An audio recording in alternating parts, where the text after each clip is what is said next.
नमः पार्वती पतये हर हर महादेव।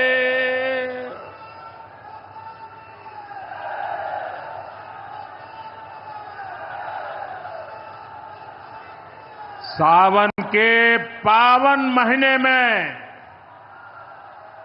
आज हमके काशी के हमरे परिवार के लोगन से मिले का अवसर मिलल है। हम काशी के हर परिवारजन के प्रणाम करत है।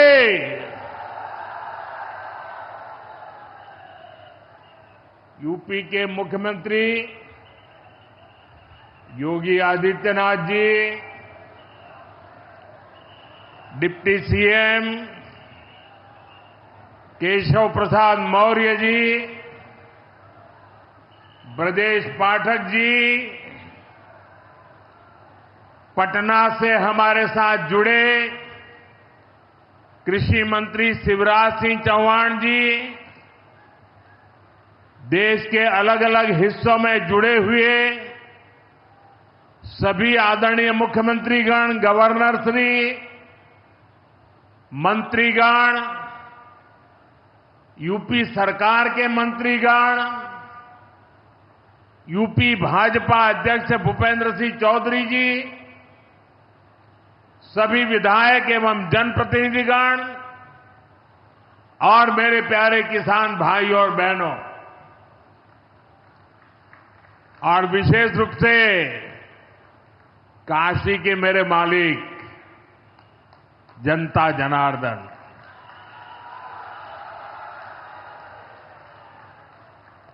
आज हम काशी से देश भर के लाखों किसानों से जुड़े हुए हैं। सावन का महीना हो, काशी जैसा पवित्र स्थान हो और देश के किसानों के साथ जुड़ने का अवसर हो, इससे बड़ा सौभाग्य क्या हो सकता है।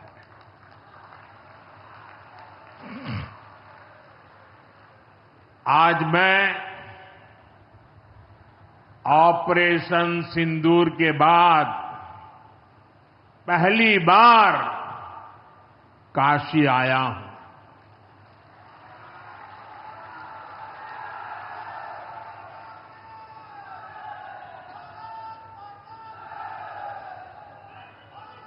जब 22 अप्रैल को पहलगाम में आतंकी हमला हुआ था, 26 निर्दोष लोगों की इतनी बेरहमी से हत्या कर दी गई। उनके परिवार की पीड़ा, उन बच्चों का दुख, उन बेटियों की वेदना, मेरा हृदय बहुत तकलीफ से भर गया था। तब मैं बाबा विश्वनाथ से यही मना रहा था कि सभी पीड़ित परिवारों को ये दुख सहने की हिम्मत दे। काशी के मेरे मालिकों,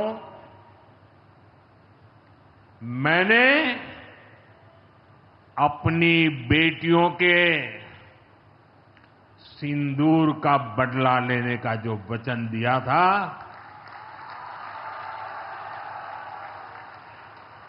वो भी पूरा हुआ है। ये महादेव के आशीर्वाद से ही संभव हुआ है। मैं ऑपरेशन सिंदूर की सफलता को उनके चरणों में समर्पित करता हूं।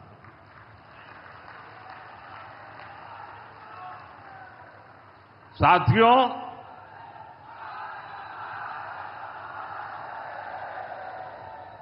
इन दिनों जब काशी में गंगा जल लेकर जाते हुए शिव भक्तों की तस्वीरें जब देखने का अवसर मिल रहा है, दिव्य तस्वीरें, और खासकर सावन के पहले सोमवार को जब हमारे यादव बंधु बाबा का जलाभिषेक करने निकलते थे, गौरी केदारेश्वर से कंधे पर गंगा जल लेकर यादव बंधुओं का समूह, कितना मनोरम दृश्य होता है। डमरू की आवाज, गलियों में कोलाहल, एक अद्भुत भाव विश्व पैदा होता है।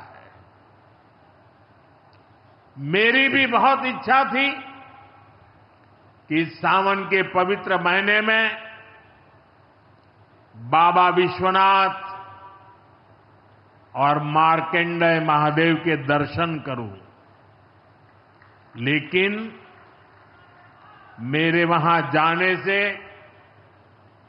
महादेव के भक्तों को असुविधा न हो, उनके दर्शन में बाधा न पड़े, इसलिए मैं आज यहीं से भोलेनाथ और मां गंगा को प्रणाम कर रहा हूं।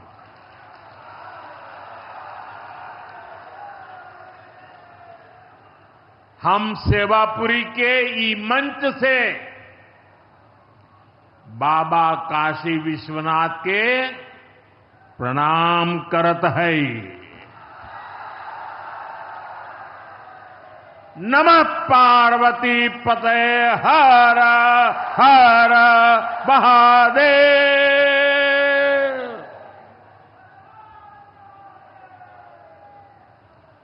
साथियों, कुछ दिनों पहले मैं तमिलनाडु में था। मैं वहां 1000 साल पुराने एक ऐतिहासिक मंदिर गया था, गंगईकोंडा चोलापुरम मंदिर। ये मंदिर देश की शैव परंपरा का एक प्राचीन केंद्र है। ये मंदिर हमारे देश के महान और प्रसिद्ध महान राजा राजेंद्र चोल ने बनवाया था। राजेंद्र चोल ने उत्तर भारत से गंगा जल मंगवाकर उत्तर को दक्षिण से जोड़ा था। 1000 साल पहले अपनी शिव भक्ति और शैव परंपरा के जरिए राजेंद्र चोल ने एक भारत श्रेष्ठ भारत का उद्घोष किया। आज काशी तमिल संगमम जैसे प्रयासों के जरिए हम उसे आगे बढ़ाने का एक नम्र प्रयास कर रहे हैं। और मैं जब अभी गंगईकोंडा चोलापुरम गया तो मेरे लिए बहुत संतोष की बात है कि 1000 साल बाद आपके आशीर्वाद से मैं भी गंगा जल लेकर वहां गया था। मां गंगा के आशीर्वाद से बहुत ही पवित्र माहौल में वहां पूजा संपन्न हुई। गंगा जल से वहां जलाभिषेक करने का सौभाग्य प्राप्त हुआ। साथियों, जीवन में ऐसे अवसर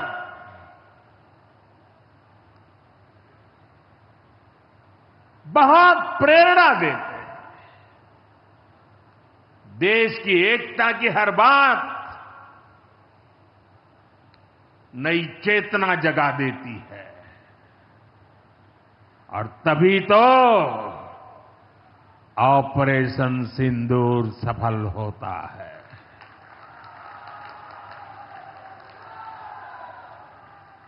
एक 140 करोड़ देशवासियों की एकता ऑपरेशन सिंदूर की ताकत बन जाती है। साथियों, ऑपरेशन सिंदूर जवानों के पराक्रम का वो पल और आज किसानों को प्रणाम करने का अवसर। आज यहां एक विराट किसान उत्सव का आयोजन हो रहा है।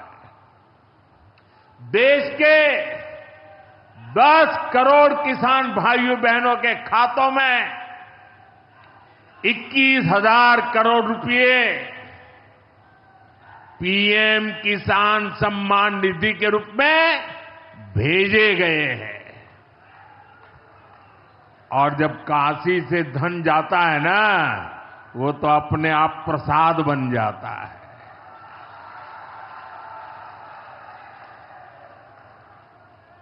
21,000 करोड़ रुपया किसानों के खाते में जमा। साथियों, आज यहां भी 2,000 करोड़ रुपए से ज्यादा की विकास परियोजनाओं का लोकार्पण और शिलान्यास भी हुआ है। बाबा के आशीर्वाद से काशी में विकास की अविरल धारा मां गंगा के साथ साथ आगे बढ़ रही है। मैं आप सभी को, देश के किसानों को बहुत बहुत बधाई देता हूं।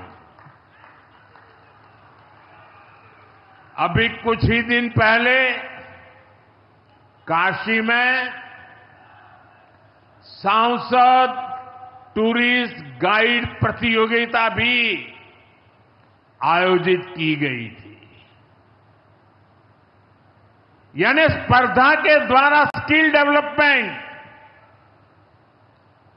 स्वयं प्रयास से स्किल डेवलपमेंट,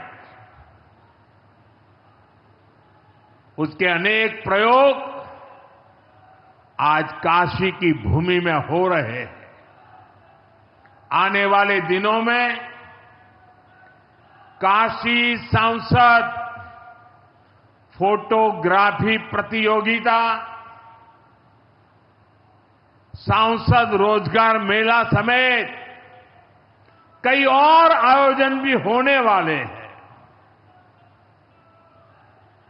मैं यहां सरकार के सभी मुलाजिमों को, सरकार के सभी अधिकारियों को भी सार्वजनिक रूप से बहुत बहुत बधाई देता हूं, ताकि वे जनभागीदारी से युवा पीढ़ी को जोड़ करके ऐसे अद्भुत कार्यक्रमों की रचना करते हैं और सफलतापूर्वक उसको आगे बढ़ाते हैं। इस काम में जुड़े हुए सभी अधिकारी भी बहुत बहुत बधाई के पात्र हैं। जो ये प्रतियोगिता में हिस्सा ले रहे हैं, उनको भी मेरी बहुत बहुत शुभकामनाएं हैं। साथियों, हमारी सरकार निरंतर किसानों की खुशहाली के लिए काम कर रही है। पहले की सरकारों में किसानों के नाम पर हुई एक घोषणा भी पूरी होना मुश्किल होता था, लेकिन भाजपा सरकार जो कहती है वो करके दिखाती है। आज पीएम किसान सम्मान निधि सरकार के पक्के इरादों का उदाहरण बन चुकी है। भाइयों बहनों, आपको याद होगा 2019 में जब पीएम किसान सम्मान निधि शुरू हुई थी, तब सपा, कांग्रेस जैसे विकास विरोधी लोग, विकास विरोधी दल कैसी कैसी अफवाहें फैला रहे थे, लोगों को गुमराह कर रहे थे, किसानों को उलझन में डालते थे। कोई कहता था मोदी भले योजना लाया, लेकिन 2019 का चुनाव जाएगा, ये सब बंद हो जाएगा। इतना ही नहीं, मोदी ने जो पैसा अभी जमा किया है ना, वो भी वापस निकाल देगा। कैसा झूठ बोलते हैं। और यही देश का दुर्भाग्य है कि निराशा की गर्त में डूबा हुआ विरोधी मानसिकता वाले लोग ऐसी ही झूठी सच्चाई को लेकर के जी रहे हैं। ये सिर्फ किसानों से, देश के लोगों से झूठ बोल सकते हैं। आप मुझे बताइए, क्या इतने वर्षों में कभी एक भी किस्त बंद हुई क्या? पीएम किसान सम्मान निधि बिना ब्रेक के जारी है। आज तक 4.25 लाख करोड़ रुपए, आंकड़ा याद रखना, 4.25 लाख करोड़ रुपए किसानों के खाते में भेजे जा चुके हैं। जरा आप मेरे साथ बोलेंगे कितने? 4.25 लाख करोड़। कितने? कितने? कितने? और ये 4.25 लाख करोड़ इतने रुपये किसके खाते में जमा किए? किसके खाते में जमा किए? मेरे किसान भाई बहनों के खाते में जमा किए। यहां यूपी के भी करीब 2.5 करोड़ किसानों को इसका लाभ मिला है। यूपी में किसानों को इस योजना के 90,000 करोड़ रुपए से ज्यादा भेजे गए हैं। इतना ही नहीं, मेरी काशी के किसानों को भी करीब करीब 900 करोड़ रुपए मिले हैं।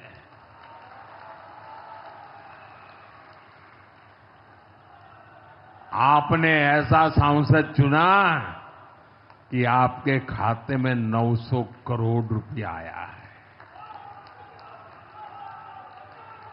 और इससे बड़ी बात, बिना किसी कट कमीशन के, कोई बिचौलिया नहीं, कोई कट नहीं, कोई कमीशन नहीं, कोई पैसे की हेरा फेरी नहीं, सीधे ये पैसे किसानों के खाते में पहुंचे हैं।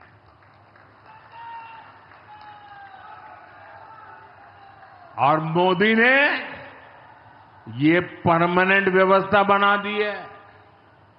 ना लीकेज होगी, न गरीब का हक छीना जाएगा।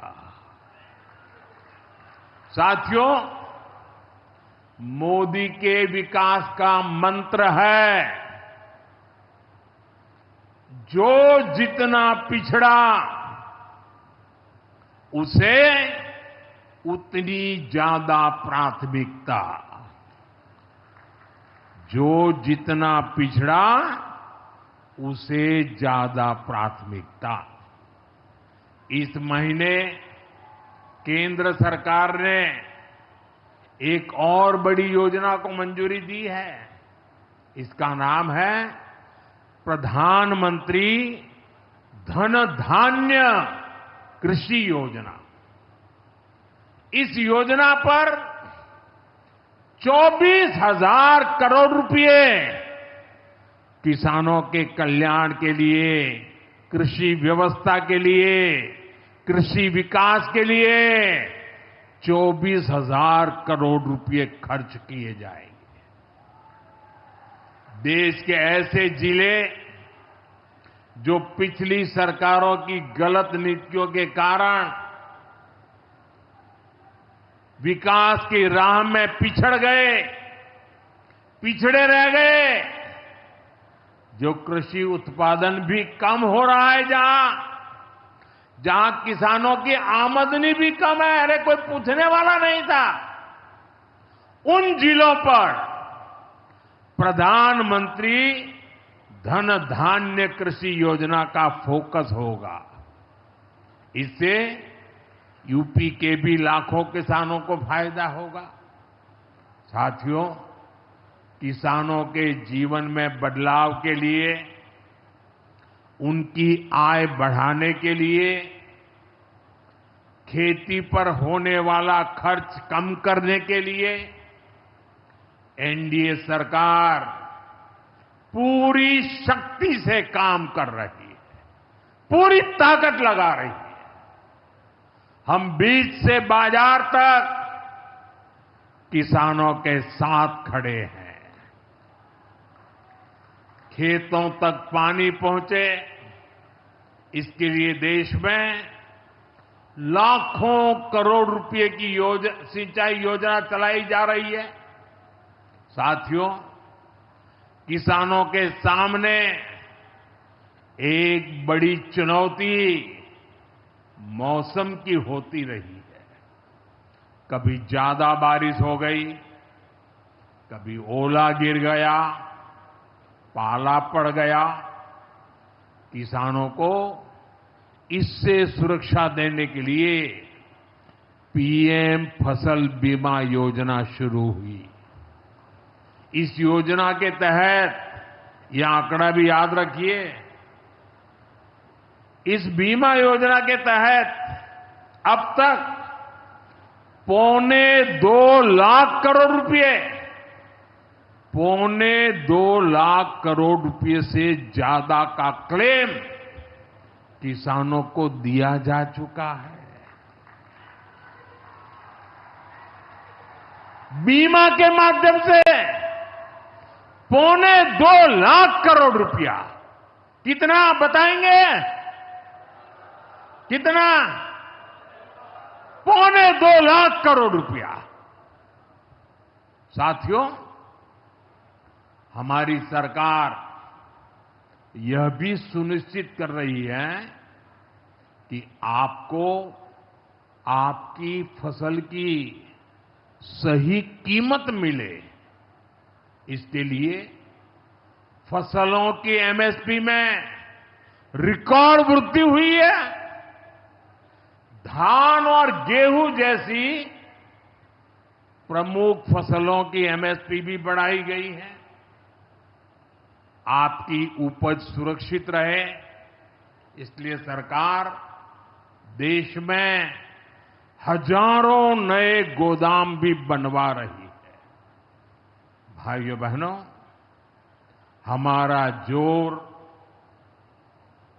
कृषि अर्थव्यवस्था में महिलाओं की भागीदारी बढ़ाने पर भी है। हम लखपति दीदी अभियान चला रहे हैं। हमारा लक्ष्य देश में 3 करोड़ लखपति दीदी बनाने का है। 3 करोड़ लखपति दीदी। ये सपा वाले तो ये आंकड़ा सुनकर के ही साइकिल लेके भाग जाएंगे। अब तक 1.5 करोड़ से ज्यादा लखपति दीदी भी बन चुकी है। 3 करोड़ का लक्ष्य में से आधा काम पूरा कर लिया। 1.5 करोड़ गांव में काम करने वाली गरीब परिवार की, किसान परिवार की हमारी बहनें, 1.5 करोड़ बहनें लखपति दीदी बन जाए, ये बहुत बड़ा काम हो रहा है। सरकार के ड्रोन दीदी अभियान ने भी लाखों बहनों की आय बढ़ाई है। साथियों, हमारी सरकार कृषि से जुड़ी आधुनिक रिसर्च को खेतों तक पहुंचाने में भी जुटी है। इसके लिए मई और जून के महीने में खास तौर पर विकसित कृषि संकल्प अभियान चलाया गया। लैब से लैंड के मंत्र के साथ 1.25 करोड़ से अधिक किसानों से सीधा संवाद किया गया। हमारे देश में माना गया है और यह व्यवस्था भी है कि कृषि ये राज्य का विषय है और सही भी है, लेकिन उसके बावजूद भी भारत सरकार को लगा, एनडीए सरकार को लगा, मोदी सरकार को लगा कि भले विषय राज्य का हो, राज्य करे, कर पाए न कर पाए, बहुत से राज्य हैं जो नहीं कर पाते हैं, तो हमने तय किया कि हम खुद भी कुछ करेंगे और करोड़ों किसानों के साथ सीधा संवाद किया।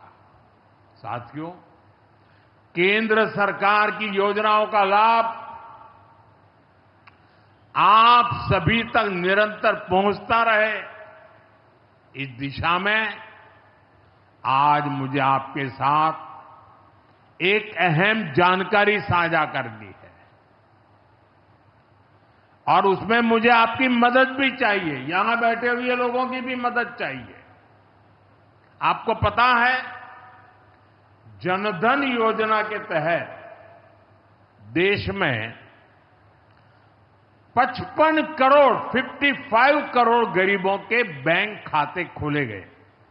जिनको कभी बैंक का दरवाजा देखने का सौभाग्य नहीं मिला था, ऐसे 55 करोड़ लोगों के खाते, ये मोदी को जब से आपने काम करने का अवसर दिया ना, मैं ये काम कर रहा था। 55 करोड़।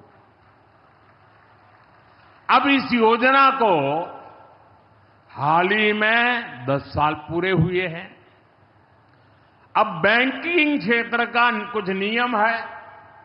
वो नियम ये कहते हैं कि 10 साल बाद बैंक खातों का दोबारा से केवाईसी करना जरूरी होता है। एक प्रक्रिया पूरी करनी होती है।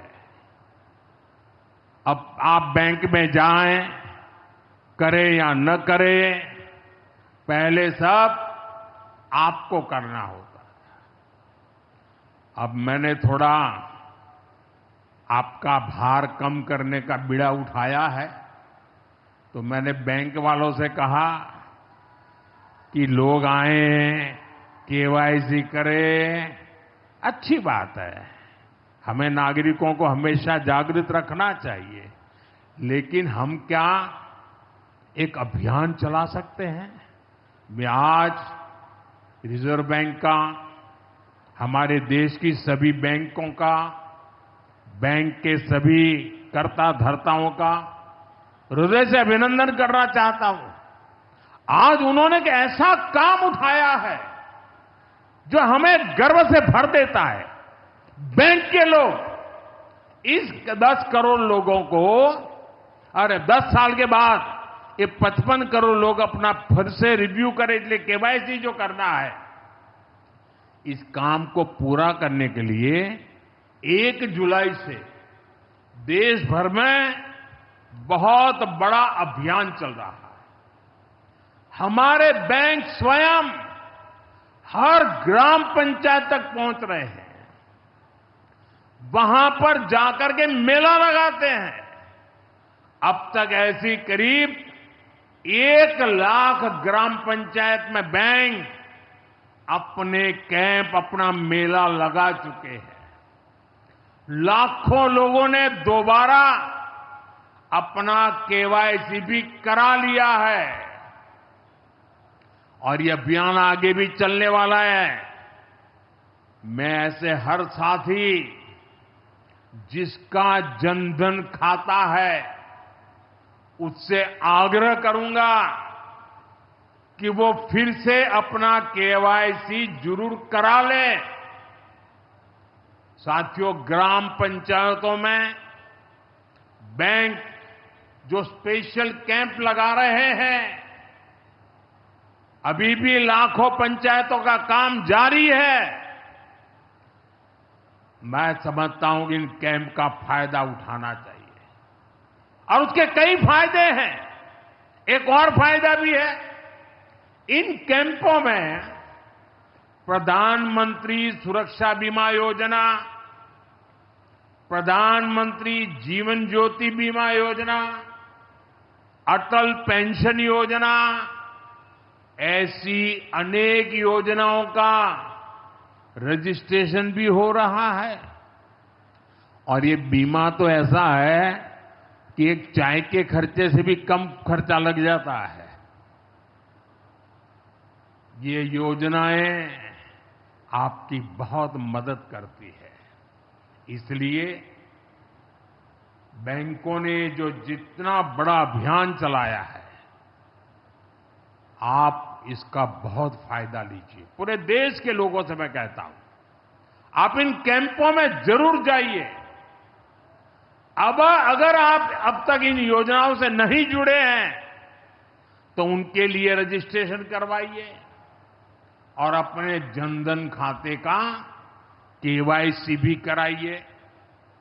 मैं भाजपा के और एनडीए के सभी प्रतिनिधियों से कहूंगा कि वो ज्यादा से ज्यादा लोगों को इस अभियान के प्रति जागरूक करें।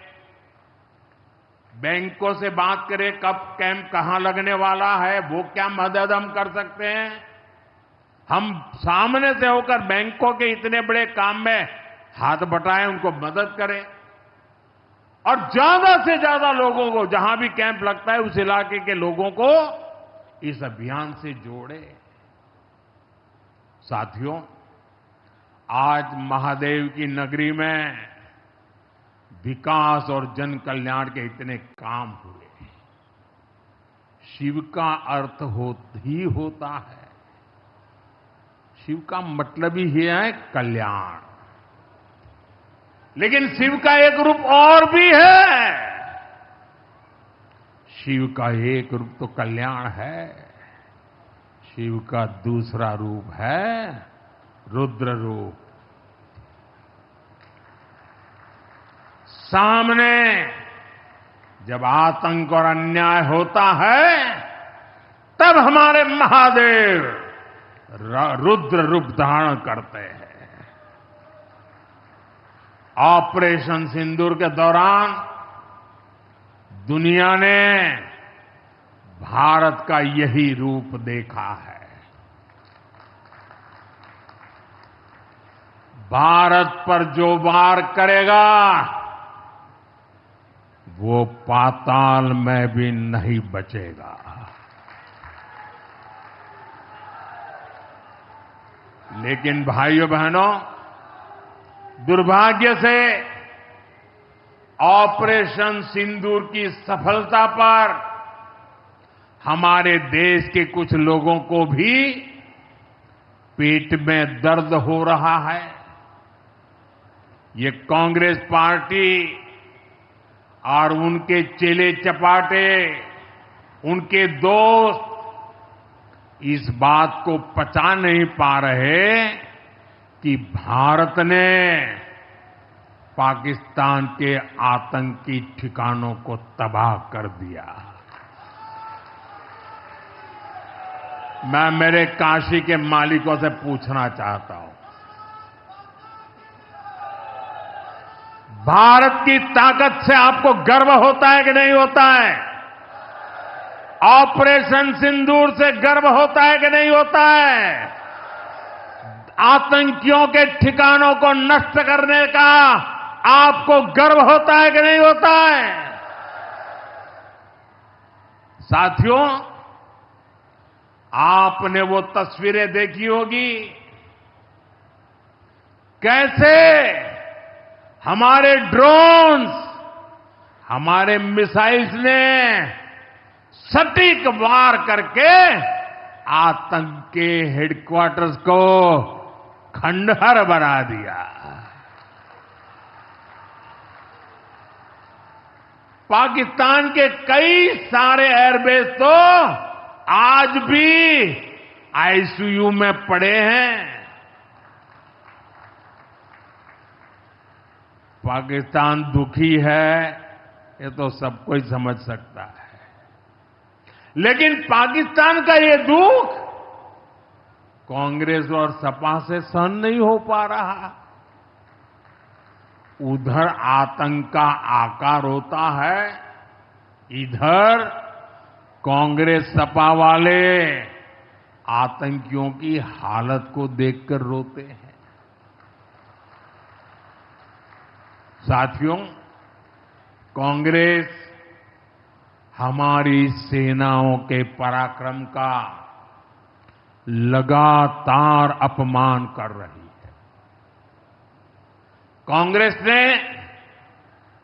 ऑपरेशन सिंदूर को तमाशा कहा है। आप मुझे बताइए, सिंदूर कभी भी तमाशा हो सकता है क्या? हो सकता है क्या?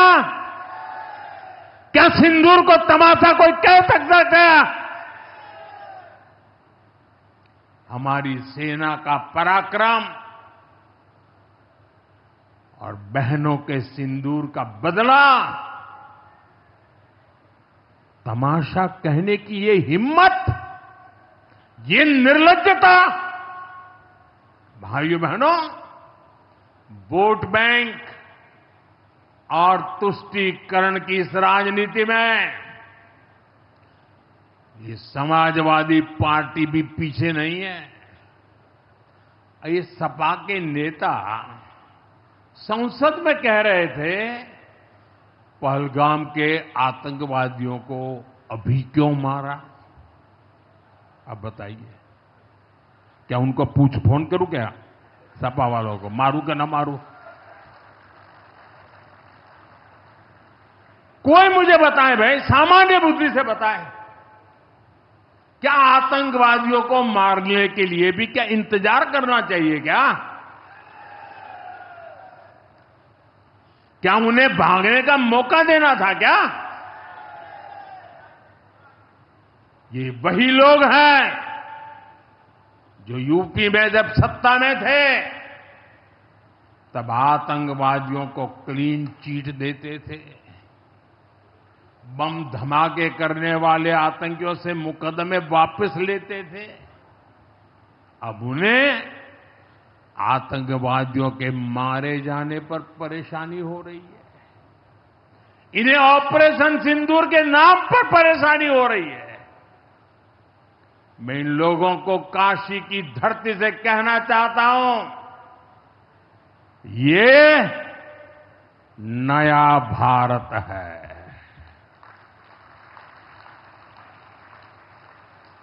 ये नया भारत भोलेनाथ को भी पूछता है और देश के दुश्मनों के सामने काल भैरव भी बन जाता है।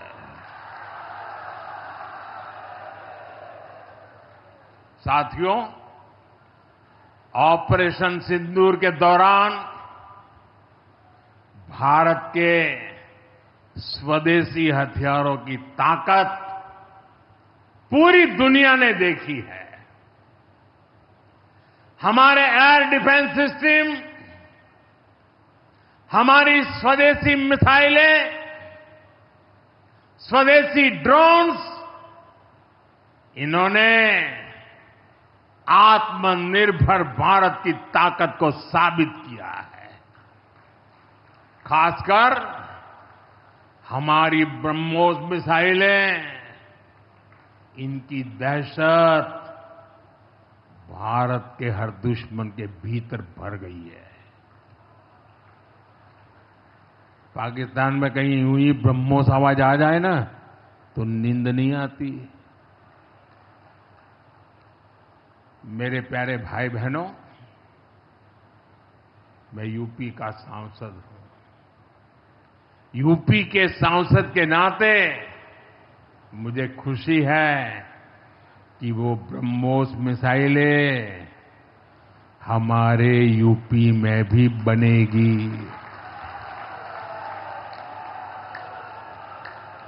लखनऊ में ब्रह्मोस मिसाइल की मैन्युफैक्चरिंग शुरू हो रही है। यूपी डिफेंस कॉरिडोर में भी कई बड़ी डिफेंस कंपनियां अपने प्लांट लगा रही है। आने वाले समय में यूपी में बने हथियार, हिंदुस्तान के हर भाग में बने हथियार भारतीय सेनाओं की ताकत बनेंगे। मुझे साथियों बताइए, जब ये आत्मनिर्भर सैन्य शक्ति की बात सुनते हैं, आपको गर्व होता है कि नहीं होता है? जरा पूरी ताकत से हाथ ऊपर करके बताइए, आपको गर्व होता है कि नहीं होता है? गर्व होता है कि नहीं होता है? बोले हर हर महादेव। अगर पाकिस्तान ने फिर कोई पाप किया तो यूपी में बनी मिसाइलें आतंकियों को तबाह कर देगी।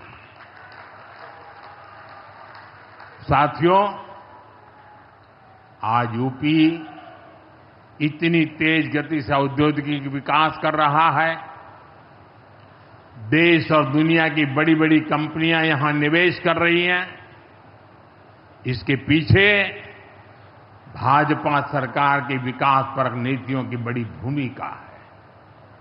सपा के समय में यूपी में अपराधी बेखौफ थे और निवेशक यहां आने से भी डरते थे, लेकिन भाजपा की सरकार में अपराधी में खौफ है और निवेशक यूपी के भविष्य में भरोसा देख रहे हैं।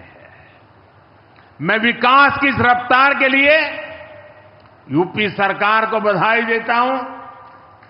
साथियों, मुझे संतोष है कि काशी में विकास का महायज्ञ लगातार जारी है।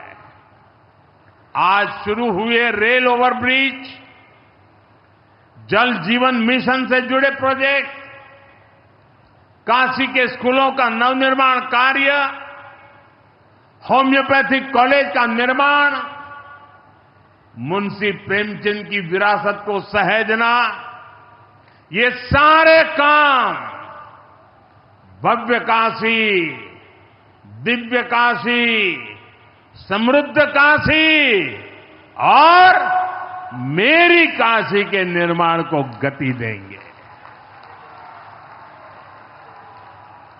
यहां सेवापुरी में आना भी सौभाग्य से ही होता है। ये मां कालका देवी की ड्योढ़ी है। मैं यहां से मां कालका के चरणों में वंदन करता हूं। मुझे खुशी है कि मां कालका धाम का हमारी सरकार ने सुंदरीकरण कर उसे और भव्य बना दिया है। मंदिर तक आना जाना भी आसान हो गया है। सेवापुरी का इतिहास क्रांति का इतिहास रहा है। स्वतंत्रता संग्राम में यहां के अनेकों लोगों ने भागीदारी की थी। यही वो सेवापुरी है जहां महात्मा गांधी की कल्पना साकार हुई। यहां घर घर महिला पुरुष के हाथों में चरखा हुआ करता था। और सहयोग देखिए, अब चांदपुर से भदोई रोड जैसे प्रोजेक्ट से काशी के बुनकरों के साथ भदोही के बुनकर भी जुड़ रहे हैं। इसका लाभ बनारसी सिल्क के बुनकरों को भी होगा और भदोही के कारीगरों को भी होगा। साथियों, काशी बौद्धिक जनों की नगरी है। आज जब हम आर्थिक प्रगति की बात कर रहे हैं तो मैं आपका ध्यान वैश्विक हालातों पर भी ले जाना चाहता हूं। आज दुनिया की अर्थव्यवस्था कई आशंकाओं से गुजर रही है। अस्थिरता का माहौल है। ऐसे में दुनिया के देश अपने अपने हितों पर फोकस कर रहे हैं। अपने अपने देश के हितों पर ध्यान केंद्रित कर रहे हैं। भारत भी दुनिया की तीसरी सबसे बड़ी अर्थव्यवस्था बनने जा रहा है। इसलिए भारत को भी अपने आर्थिक हितों को लेकर सजग रहना ही है। हमारे किसान, हमारे लघु उद्योग, हमारे नौजवानों के रोजगार, इनका हित हमारे लिए सर्वोपरि है। सरकार इस दिशा में हर प्रयास कर रही है, लेकिन देश के नागरिक के रूप में भी हमारे कुछ दायित्व है। और ये बात सिर्फ मोदी नहीं, हिंदुस्तान के हर व्यक्ति ने दिन में हर पल बोलते रहना चाहिए, दूसरे को कहते रहना चाहिए। जो देश का भला चाहते हैं, जो देश को तीसरे नंबर की इकोनॉमी बनाना चाहते हैं, ऐसा कोई भी राजनीतिक दल हो, कोई भी राजनेता हो, उसने अपने संकोच को छोड़ करके देश हित में हर पल, हर बार, हर जगह देशवासियों के अंदर एक भाव जगाना होगा। और वो है, हम स्वदेशी का संकल्प लें। अब हम कौन सी चीजों को खरीदेंगे, कौन से तराजू से तोलेंगे? मेरे भाइयों बहनों, मेरे देशवासियों, अब हम कुछ भी खरीदें तो एक ही तराजू होना चाहिए। हम उन चीजों को खरीदेंगे जिसे बनाने में किसी न किसी भारतीय का पसीना बहा है। और जो चीज भारत के लोगों द्वारा बनी है, भारत के लोगों के कौशल्य से बनी है, भारत के लोगों के पसीने से बनी है, हमारे लिए वह स्वदेशी है। हमें vocal for local, vocal for local मंत्र को अपनाना होगा। हम संकल्प लें कि हम मेक इन इंडिया प्रोडक्ट्स को ही बढ़ावा देंगे। हमारे घर में जो कुछ भी नया सामान आएगा, मैं नए सामान की बात कर रहा हूं, हमारे घर में जो भी नया सामान आएगा वो स्वदेशी ही होगा। ये जिम्मेदारी हर देशवासी को लेनी होगी। और मैं आज मेरे व्यापार जगत के भाई बहनों से विशेष आग्रह करना चाहता हूं। मैं मेरे दुकानदार भाई बहनों से आग्रह करना चाहता हूं, जब दुनिया इस प्रकार से अस्थिरता के माहौल से गुजर रही है, तब हम भी, चाहे व्यापार हो, छोटी दुकान हो, कारोबार करते हो, अब हम हमारे यहां से सिर्फ और सिर्फ स्वदेशी माल ही बेचेंगे। साथियों, ये स्वदेशी माल बेचने का संकल्प भी देश की सच्ची सेवा होगा। आने वाले महीने त्योहारों के महीने हैं, दिवाली आएगी, बाद में शादियों के समय आएगा। हर पल अब स्वदेशी ही खरीदेंगे। मैंने जब देशवासियों को कहा था मेड इन इंडिया, अब विदेशों में जाकर के शादियां कर करके देश का धन मत लुटाओ।